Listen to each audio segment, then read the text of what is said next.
The nature of a survey study, of course, is that we don't hit every specific detail in every specific chapter. If we did that, it wouldn't be a survey. It'd be a verse-by-verse study.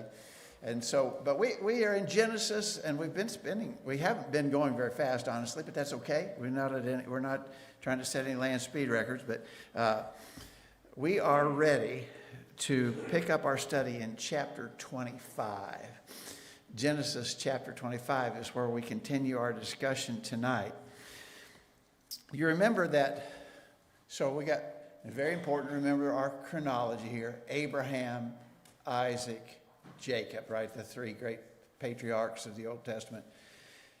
So we're talking about Isaac now. In chapter 25 of Genesis, verse 20, Isaac was 40 years old when he took Rebekah to wife, the daughter of Bethuel, the Syrian, of Pandamaram, the sister to Laban, the Syrian. And Isaac entreated the Lord for his wife because she was barren, and the Lord was entreated of him, and Rebekah, his wife, conceived. And the children struggled together within her, and she said, "If it be so, why am I thus?" And she went to inquire of the Lord. And the Lord said unto her, "Two nations are in thy womb, two manner of people shall be separated from thy bowels, and the one people shall be stronger than the other people, and the elder shall serve the younger." That's important prophecy about the two sons that would be born. Verse 24, when their days to be delivered were fulfilled, behold, there were twins in her womb. The first came out red all over like a hairy garment, and they called his name Esau. And after that came his brother out, and his hand took hold on Esau's heel, and his name was called Jacob. And Isaac was 80 years old when she bare them. The boys grew, and Esau was a cunning hunter, a man of the field, and Jacob was a plain man dwelling in tents. And Isaac loved Esau because he did eat of his venison, but Rebekah loved Jacob. All right, now we talked about most of that last week, but there's a prophetic statement made before these two boys are ever born, that the elder shall serve the younger. Now, we almost immediately, the storyline goes to how that begins to take place. In verse 29, Jacob sowed pottage, and Esau came from the field, and he was faint.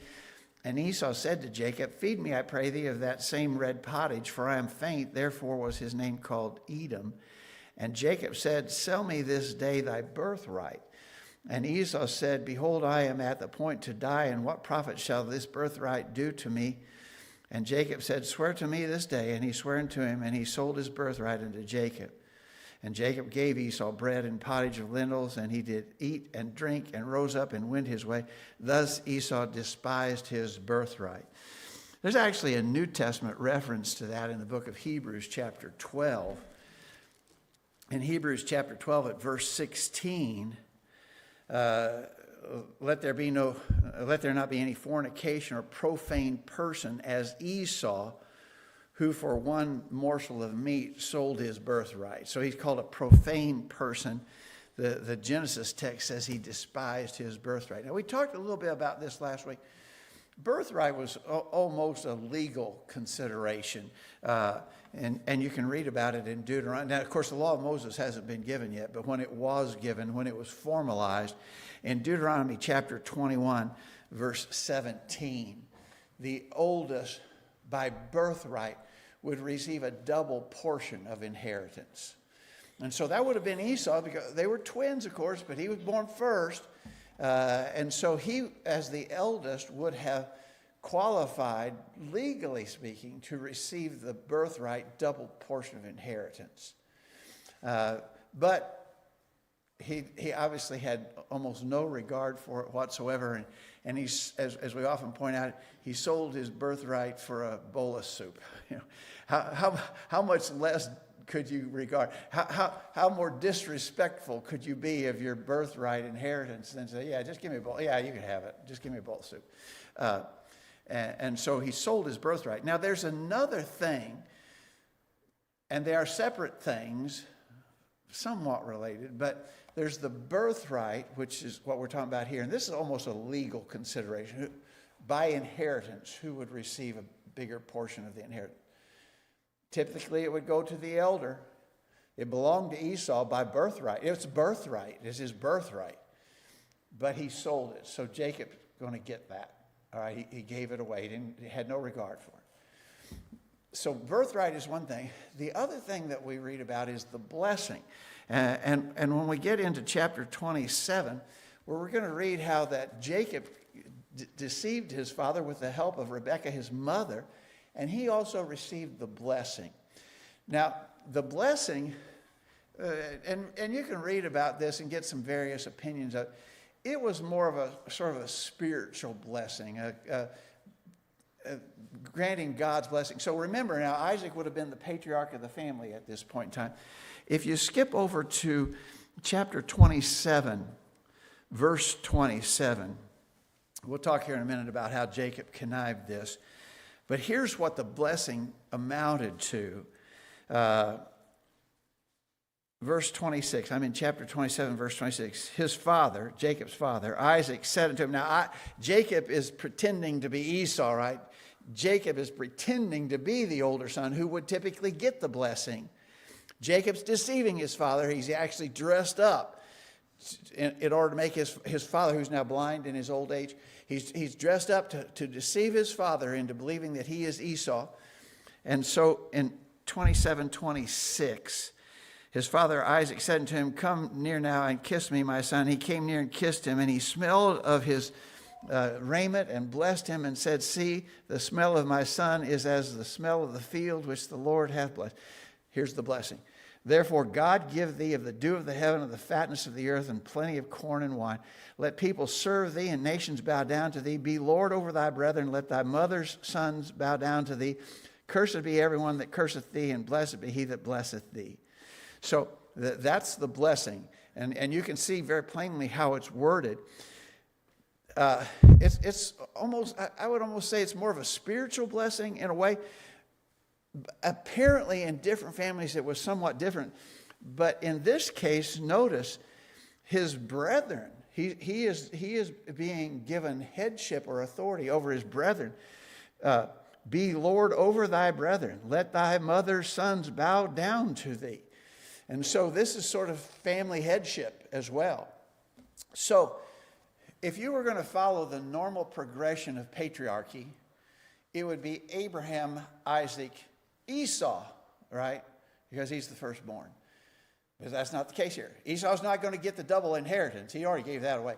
But he's also not going to be the continuing head of the family. He's not going to assume the patriarchy. It's going to be Abraham, Isaac, Jacob. And this blessing seems to be when that designation was assigned to him as well. Okay? Are we clear on that? All right. Now, remember that the way Jacob, so he got the birthright easy. He bought it for a bowl of soup. He didn't have to do anything underhanded to achieve that. But in order to get his father's blessing, his mother, Rebekah, worked with him, and they connived. Remember, he dressed up in some of Esau's clothes that, you notice we just read. They smelled like the field because he was the man of the field. He was a hunter. He was out in the field. They also took some fleece of a lamb and put it on the back of his neck so that when his father reached up there to feel him, he'd feel like a hairy man, because Jacob himself was not a hairy man. Esau was. And so when his father touched him, when his father smelled him, remember, Isaac's eyes have dimmed. He's effectively blind, if not totally blind, in his old age. And he couldn't see him, but he could smell him.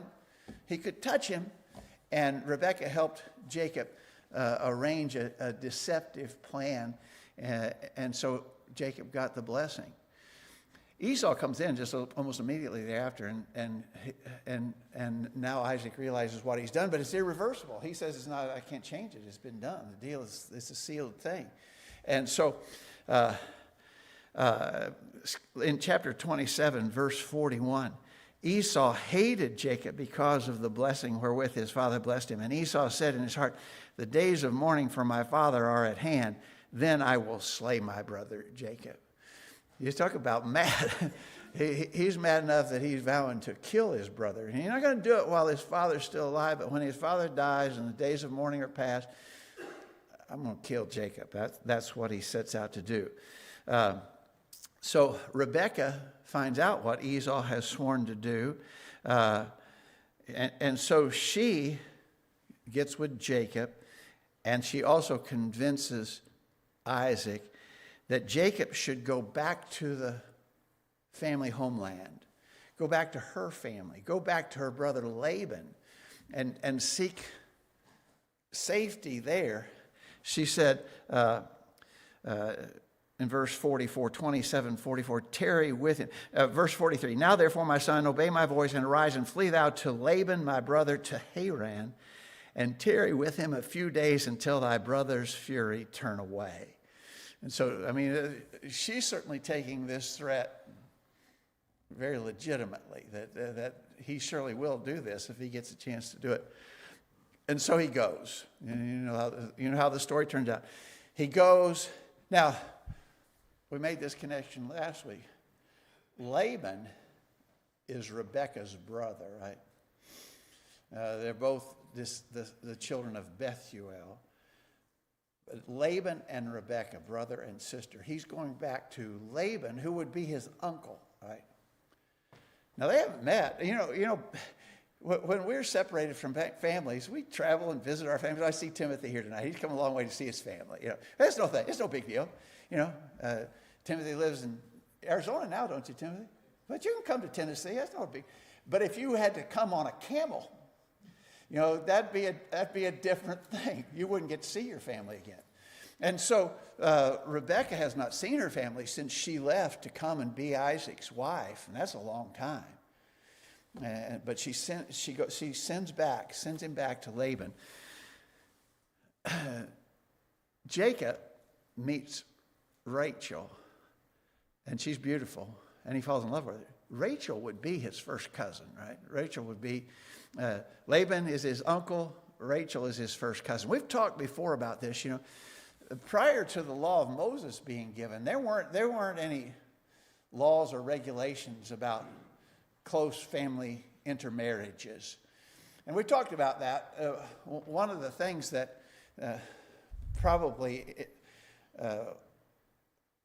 certainly one of the things not to be feared. You know, when close relatives marry in our day and time, we're far enough down the genetic tree that if you get close relatives marrying, you're multiplying the opportunities for genetic misfires, and you might have birth defects and other problems if that were the case. That wouldn't have been the problem. In these early days of the human race, there hadn't been enough time for that sort of thing to take place. And there was no laws. There was no laws against it. And so, you know, I think today, people, he married his first cousin. Are you kidding me? It wasn't a problem. It wasn't a problem in those days whatsoever. In fact, Abraham and Sarah, if you went back a couple generations, or just really one generation, if you went back to Abraham and Sarah, they were half brother and sister, and they married, right? And so it just wasn't a problem, and it wasn't forbidden. But he meets Rachel. He loves Rachel. And he negotiates with Laban, her father, his uncle. He negotiates with Laban there in chapter 29 that he will work 7 years if he can have Rachel's hand in marriage. So this in 29, verse 18, 29:18. Jacob loved Rachel and said, I will serve thee, to his uncle Laban, her father, I will serve thee 7 years for Rachel, thy younger daughter. And Laban said, it is better that I give her to thee than that I should give her to another man. Abide with me. And Jacob served 7 years for Rachel, and they seemed unto him but a few days for the love that he had to her. Well, that's some statement there, isn't it? That last statement.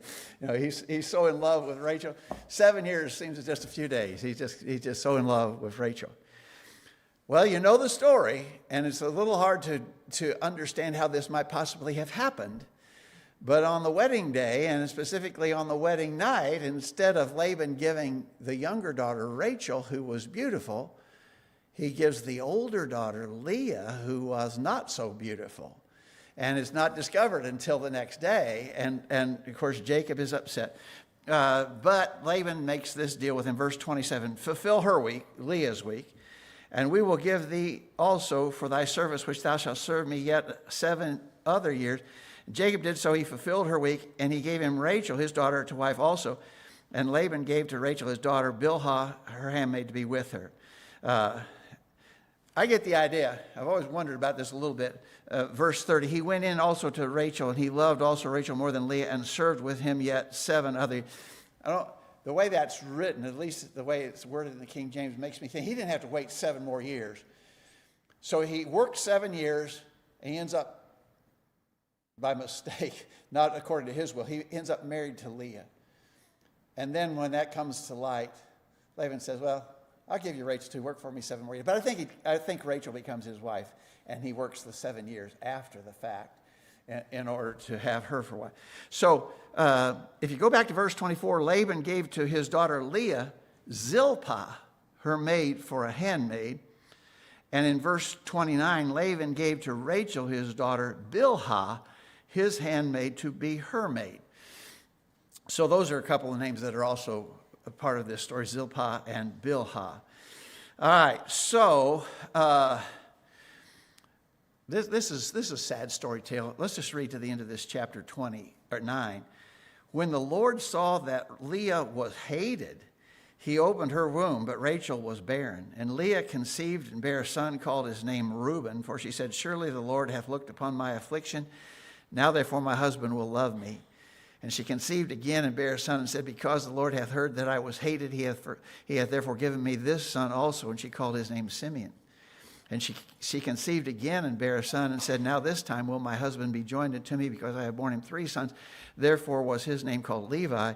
And she conceived again and bare a son, and she said, now will I praise the Lord. Therefore she called his name Judah, and left bearing. So Leah has 4 children. Rachel has none, right? The story goes on, and Bilhah and Zilpah, they each have 2 sons each. Isn't that right, Sarah? They each have 2 sons each. So that makes 8. And then Leah will bear again, but Rachel is barren. She's not able to conceive. She finally, at long last, she does, and she has 2 sons, the 2 youngest. So Jacob is going to have 12 sons in all. The youngest 2 will be born to Rachel, Joseph, and the youngest Benjamin. And Rachel dies in childbirth when Benjamin is born. 12 sons in all. Wait. Do what? Leah does. Adina. Yeah. Yeah. Any other thoughts on that? So 12 sons of Jacob. If you ask me to recite them, I can't recite. I have to work on my memory work again. The little kids downstairs can tell you the 12 sons of Jacob, but I'd have to work on that again. We know the oldest was Reuben, right? We know the youngest was Benjamin. But what we really remember is that the favorite was Joseph. The first son born to Rachel, Joseph, ended up being the favorite son of Jacob. Let's see. Before we get to the part about Joseph and his brothers, there's a little bit of history here in chapter 31. Laban, now, who is his uncle and also his father-in-law, Laban gets pretty jealous of Jacob. Jacob has been in charge of his flocks, and he's been using some techniques. I guess you would have to refer to them as animal husbandry. I don't understand it all. There's been a lot of discussion through the years about how did Jacob pull this off. But he arranged it so he was supposed to, any animals that were born in the flock that were multicolored, speckled, they would become his, and those of pure color would remain to be in Laban's flock. But somehow or another, Jacob arranged the breeding of these animals so that he was being favored in the long-term process, and his flocks were growing, and Laban's weren't doing so good, and Laban becomes jealous about that in time. Wade, do you have a thought?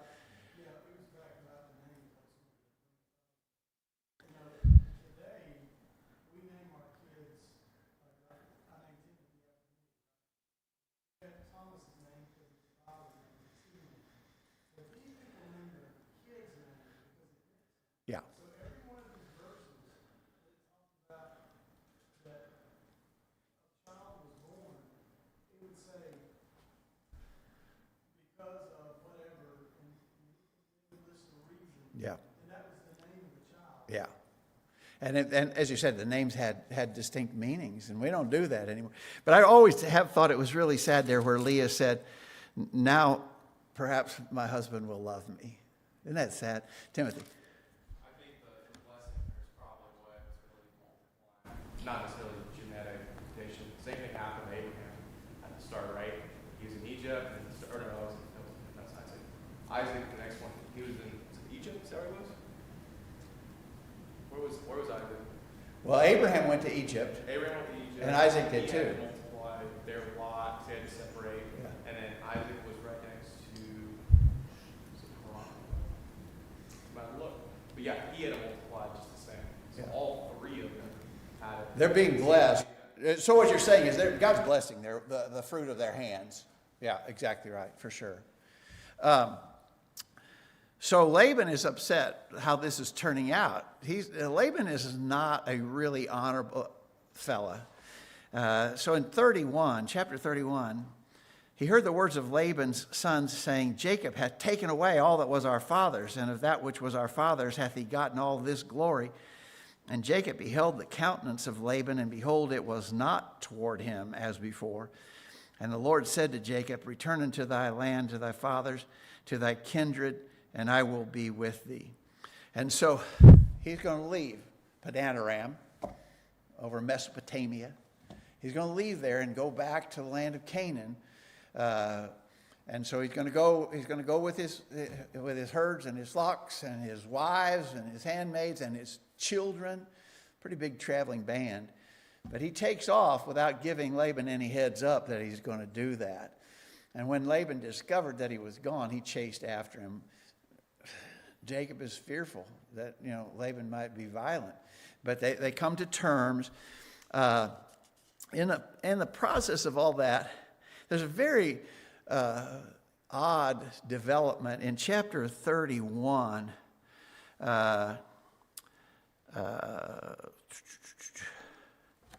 Let's see. No, chapter 32. So he's coming back. Now he's coming back to the land of Canaan, coming back with his herds and his flocks and his wives and his children. But he's afraid. He is really afraid because when he left there, now this has been many years ago.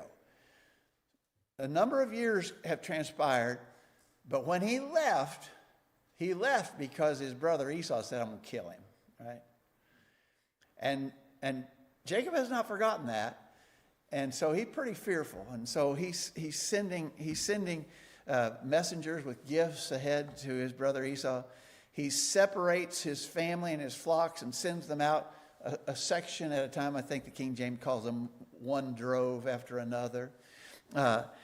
But it says finally there in chapter 32 at verse 24, Jacob was left alone, and there wrestled a man with him until the breaking of the day. And when he saw that he prevailed not against him, he touched the hollow of his thigh, and the hollow of Jacob's thigh was out of joint as he wrestled with him. And he said, let me go, for the day breaketh. And he said, I will not let thee go, except thou bless me. And he said unto them, what is thy name? And he said, Jacob. And he said, thy name shall be called Jacob, shall be called no more Jacob, but Israel. For as a prince thou hast power with God and with men, and hast prevailed. And so in this wrestling with a man, an angel, apparently, it's always been a little peculiar to me. I'm not sure I fully understand or can explain any more thoroughly. Some clearly messenger from God. And Jacob wrestled. What did you say? He cheated. He put his hip joint out of socket. Knocked his hip joint out of socket. Do you understand that, Wayne, any better than I do? That's just one of the more peculiar details of this whole Old Testament story. But anyway, his name is changed to Israel, right? And so we have the children of Israel now. We have the Israelites. But a little bit unusual here is even in the Bible account, he's still pretty much always called Jacob. So sometimes the reference is to Israel, but I think most often he's still called Jacob. But that's where Israel comes from. That's where the name Israel comes from. The children of Israel, the Israelites, because Jacob's name is changed to Israel at this time. Wait. You said that because he wrestled with a messenger, but in verse 29, it says, "Thy name shall be called no more Jacob, but Israel, for thou hast striven with God." And then in verse 31 it says, "For I have seen God face to face, and my life is preserved." Yeah. So it seems to me that this may have been God, not a messenger. I don't know. I just don't know. I won't argue with you about that at all because I don't understand it. Some people think it was, there are people who think in the Old Testament there's a number of references to the angel of the Lord, and they think that's Jesus. I don't know. I don't know that can be conclusively proven or not. I just don't know. I don't know. I don't think it's critical to know, but I don't know. Other thoughts here, Sarah? It's interesting to me that, Jacob and Esau had a big conflict, and Esau thought, well, my dad's about to die, and it turns out 20 years later, he's still alive. Yeah. And they go back and And they actually bury him together. Yeah. Yeah. I mean, you just don't ever know about that. That's right. That's exactly right. But anyway, but they are reconciled, and Esau he comes across as pretty noble in the whole business. He doesn't want to accept gifts from Jacob. Jacob is sending ahead gifts of animals and so forth, and Esau says he doesn't want them, and he comes with an armed band. He has his own army, and he comes with an armed band, and that really scares Jacob because he figures he's going to wipe him out. But he offers, my men will protect you on the way, and Jacob declines. But Esau, his wrath is obviously cooled. Josh. Jacob had dealt with angels. He had a dream in chapter 28 about angels Yeah. ascending and descending on a ladder. Angels had met him and spoken to him. So for him, it's kind of odd for us, but for him, coming in contact with angels he did that before. So really odd for us, but for him, he had dealt with angels. Angels had spoken to him before. Yeah. So it was a different time. I mean, God was, and this is still patriarchal dispensation, right? And God is dealing directly with people, heads of families in particular, the patriarchs, that's why we call it the patriarchal dispensation. And so that was a whole different time than what we're familiar with. Yeah. Wayne. Yeah, and you're talking about Jacob. When you look at the prophets, when it talks about that house of Jacob, it refers to both what we would call the southern and the northern kingdom, would include both. But when he talks about Israel, generally talking about Israel, he's just talking about the northern kingdom, and of course Judah would be the southern kingdom. But it's interesting, his name is changed to Israel, but when he uses the term Judah, Jacob, it refers to both. Yeah. The whole house. Right. Okay, good. All right. So, as we said, Jacob has 12 sons. His favorite among the 12 is number 11. The first child born to his beloved Rachel is Joseph. And then she has a second son, Benjamin, and dies in childbirth or shortly after childbirth. So let's look in chapter 37, pick up part of that story there. Jacob dwelt in the land wherein his father was a stranger, in the land of Canaan. These are the generations of Jacob. Joseph, being 17 years old, was feeding the flock with his brethren.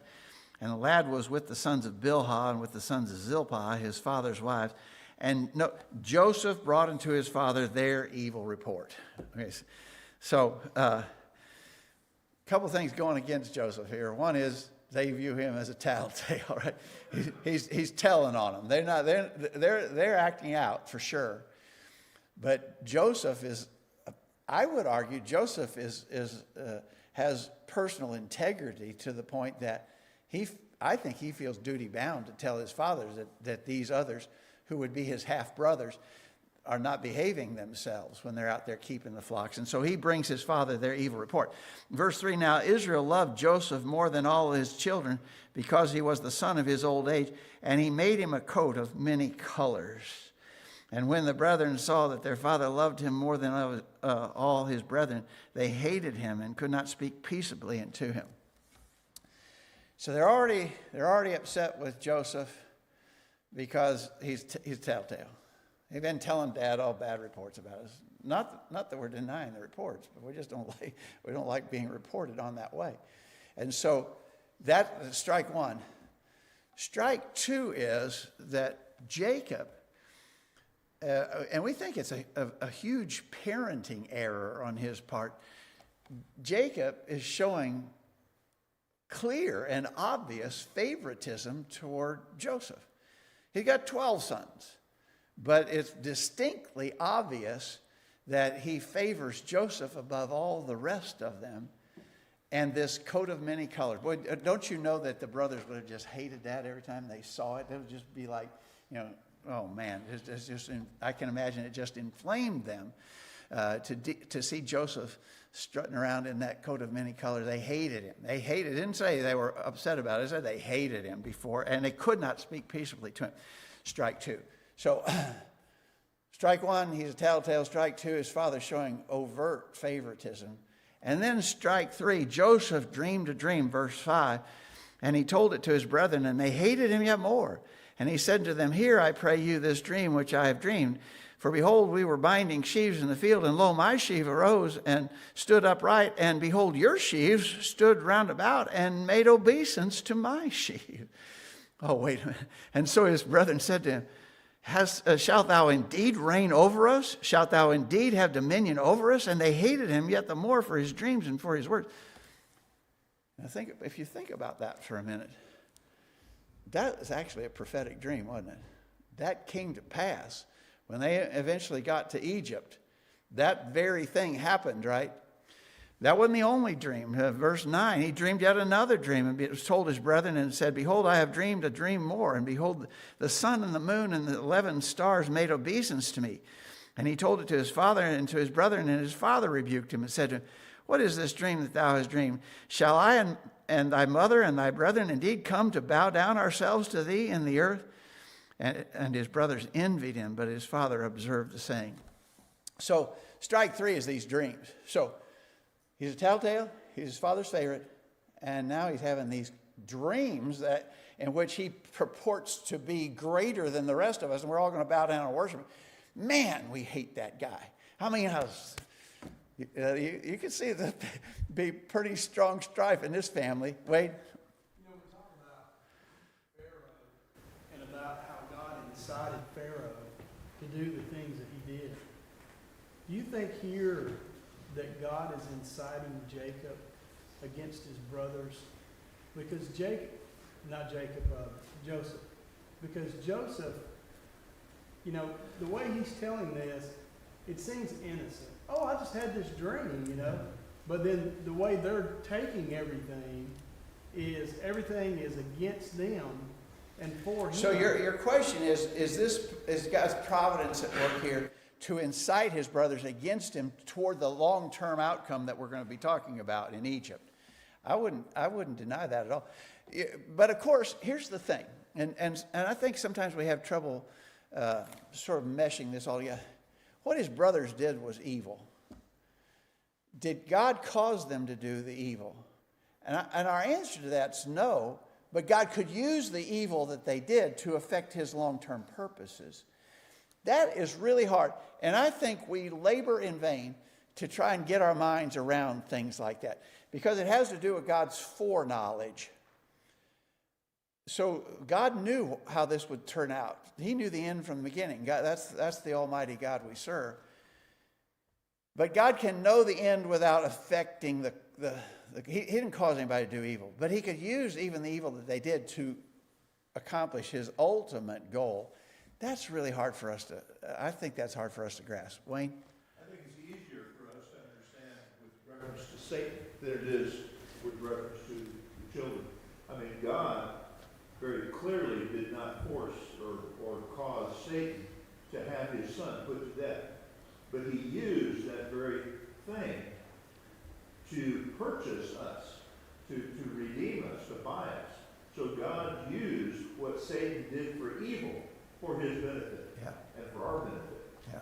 And we can see that clearly with Satan, but we have a difficult time seeing that with other people. I think that's right. Yeah, it's hard. It's hard we don't have very big brains. We can't think on the level of God. We're struggling here. We got these little pea brains, and we're trying to figure out the eternal God, and that's just not going to work all the time. All right. Okay, so you know the story. They're out in the field, and they haven't reported back for some time, and Jacob sends Joseph out to check up on his brothers. And when he finds them, they catch him, they throw him in a pit. The brothers intend to kill him. Reuben, the oldest, sort of hedges on that. What finally happens is they end up being sold to some merchants traveling toward Egypt. And they buy him, they take him to Egypt and deliver him to be a slave in Egypt. And so slavery was not unheard of, obviously. And so instead of killing him, they sell him to these. So it's interesting. In verse 25, they're called Ishmaelites. In verse 27 or verse 28, they're called Midianites. But anyway, I'm sure that overlaps. But they sell him, and he's taken to Egypt. Now, how are we going to explain that? How are we going to explain Joseph's not coming home? He's gone. He's gone. We think we will never see him again. How are we going to explain this to our father? So there at the end of chapter 37, verse 31, they took Joseph's coat and killed a kid of the goats and dipped the coat in the blood. And they sent the coat of many colors, and they brought it to their father and said, "This have we found. Know now whether it be thy son's coat or not." And he knew it and said, "It is my son's coat. An evil beast hath devoured him. Joseph is without doubt rent in pieces." And Jacob rent his clothes and put sackcloth upon his loins and mourned for his son many days. And all his sons and all his daughters rose up to comfort him, but he refused to be comforted. And he said, "For I will go down into the grave unto my son mourning." Thus his father wept for him. And the Midianites sold him into Egypt unto Potiphar, an officer of Pharaoh and captain of the guard. All right. You know, this several verses that we just read about how they deceived Jacob into believing that Joseph was dead. You know, he wasn't dead. But they took his coat, this famous coat of many colors, the coat they hated, but it was clearly, you know, this is Joseph. They stained it with animal blood, and they took it to back to Jacob and said, "We found this in the field. Is it Joseph's coat?" He says, "It is Joseph's coat." And he jumps to the conclusion, it's stained, it's covered in blood. He jumps to the conclusion that Joseph has been killed in the field by a wild beast. Now they know that that's not the case, but they allow him to come to draw that false conclusion, and he mourns. Did they tell an outright lie? No, they never said, you know. They didn't even say, "This is Joseph's coat." They did not say, we're pretty sure he was killed by an evil beast. They let Jacob jump to all those false conclusions, which they knew were false conclusions. They let that happen. They are every bit as guilty as if they had told an outright lie about it, right? And there's a lesson there about, you know, half-truths and deception. You know, you can be guilty of lying without technically lying. We've got to really be on guard against that. The other thing that's really interesting here is Jacob's emotions, his feelings. He sorrows for his son Joseph as though he were dead. His emotions were every bit, "My son Joseph is dead." Joseph's not dead. But Jacob's feelings about it were absolutely 100% genuine. He grieved as though it was absolutely true. And we've made this point about feelings, and I think this is really good. I mean, I think you should be ready to make this argument. Feelings can be mistaken. Feelings can be misled. You can't trust for instance, your salvation upon a feeling. A lot of people in the religious world want to do that. You know, I just know I'm saved. How do you know? Well, I just got this feeling, you know. I just got this warm feeling in my heart. I was just so sure that I was saved because of the feeling I experienced. Well, first of all, that's not biblical, right? The Bible doesn't say trust your salvation to feelings, but the other part of that is your feelings. I don't care how sincere your feelings might be. Your feelings can be wrong. Emotions are an important part of us, right? We are people. We are emotional people. We have an emotional component to our being, and that's fine. It's good. But you can't trust your feelings. They're not the acid test of essential things. And how you feel about something doesn't necessarily make it so. Jacob felt like Joseph was dead. You couldn't have convinced him any more completely. And yet he was all wrong about that. And that's a really good illustration of the fact that you can't trust feelings. Thoughts or comments here, anybody? Wayne? Yeah, just a quick comment. In Genesis 50, verse 20, what you and Wade were talking about, I think this is the answer to it. As for you, he revealed himself to his brothers, and they're afraid of him, and he says, as for you, you meant evil against me, but God meant it for good in order to bring about this present result, to preserve many people alive. So therefore, do not be afraid. I will provide for you and your little ones. And so he comforted them and spoke kindly. They meant it for evil, but God could use it for good. God used that to preserve life. Exactly right. All right, we're just out of time. Josh? Probably 20 years or so from the time they sold him into slavery until they saw him again. I think that's right. So- I'll have to back and add So up. I think it's 20-ish, maybe a little over. But so maybe initially they didn't outright say, yeah, some animal got him. But over a period of 20 years that they had to be sitting around and man, I can't believe that happened to Joseph. Yeah, it's crazy that it happened. I mean, I got to believe there was more conversation. So you're about saying it. they could even be self-deceived into accepting that? Going Yeah. to their father, I mean, Yeah. after a period of time, I mean, maybe you don't talk about it, but every once in a while you say, I'm still sad about Joseph, and they have to say, yeah, it's just terrible. What It's bad. happened? Yeah. So I think they had to keep the lie going. Yeah. And usually that's true. One lie will lead to others because you got to keep building it up, supporting the lie to keep it going. Yeah. Okay. Good thoughts, everybody. Lord willing, we'll pick up our study there next week. Thanks, everybody.